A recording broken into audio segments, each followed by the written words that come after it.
let's continue on the path of Clemson and Florida State because they're the two ACC teams in the college football rankings, and lo and behold, they play this week in Clemson. So your thoughts about Florida State possibly missing Everett Golson as they did last week, Dalvin Cook banged up as well, having to go to Clemson, and the metrics tell us the best team in the country.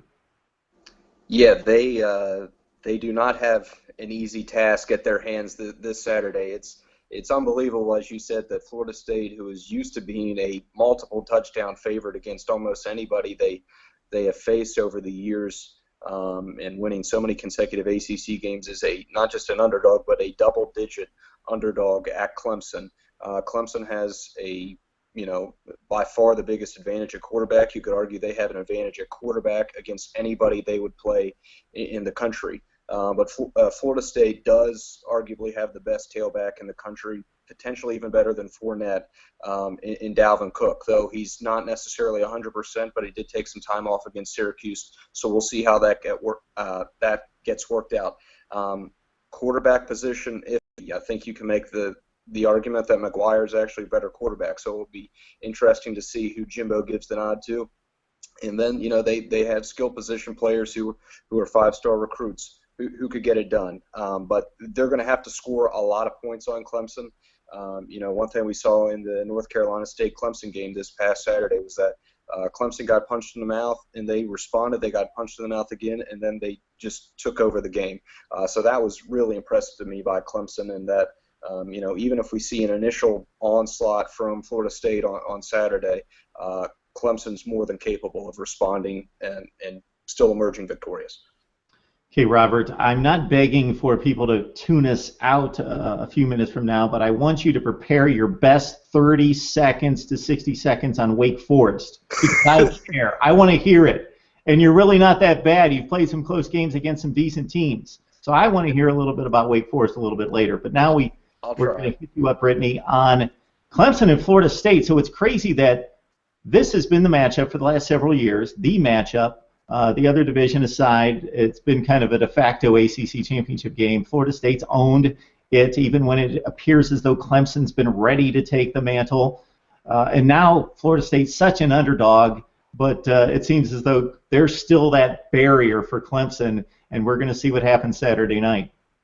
Yeah, absolutely. Well, the last 6 years, the winner of this game has gone on to win the conference. So it kind of has become that game that's a good predictor, almost the way that some of the later rivalry games are in other conferences. This in-division game ends up determining who the conference champion's been because Florida State and Clemson have been such strong contenders in the ACC.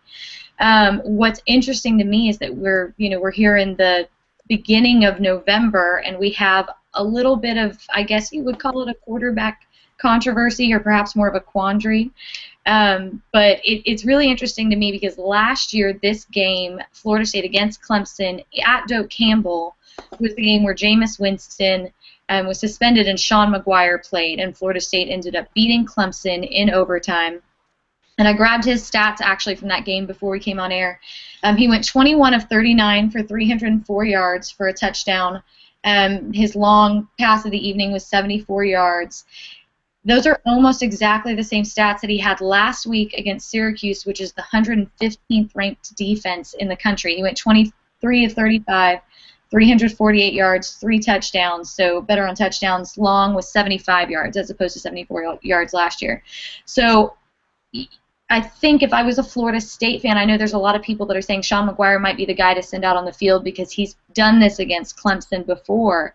But I'm surprised, actually, comparing the stats in that game last year at home this year against Syracuse with such a bad defense that we didn't see a stronger performance from him. Where it might end up helping them a little bit, Everett Golson is a little bit more mobile, quick on his feet. He's really great with those short passes. Sean is better with the long ball, and Clemson's pass defense, especially in short yardage situations, is really, really good. So if Florida State finds themselves in a situation where Dalvin Cook isn't playing, because we still don't have confirmation if Dalvin Cook will actually be back. He practiced this week. We don't know if he'll be back. So if Dalvin Cook is not playing, Mario Pender is still out. Your run game is a little bit more limited. You may need more yards in the air with those long touchdown passes. So Sean McGuire could help you there. But it's really interesting because I think it's a definite question. I don't know that Everett Golson was meeting with doctors today, and Jimbo Fisher was going to make a decision after that. But I think there's a question, even if Everett Golson is cleared by doctors, I think that there's a case to be made on both sides about why which quarterback could be the best one heading into this game Saturday night. Either way, it's going to be difficult because Death Valley is so loud. So that's not an easy environment to play in as a quarterback. But personally, I kind of see both sides of that case. I don't know that there's a definitive reason to choose Golson just because he's cleared medically. Yeah, and I think Clemson's been hurt downfield in the passing game by a few teams this year. Jacoby Brissett definitely, although he's the dual threat guy, definitely had success downfield as North Carolina State scored 41 points against Clemson. On the other hand, the Tigers have two exceptional corners, especially Mackenzie Alexander on the outside. And even though we've left this topic, I want to see the raised eyebrows. My top four, again, based on resume, not who I think are the four best teams. LSU number 1, Clemson number 2, Michigan State number 3, Iowa number 4.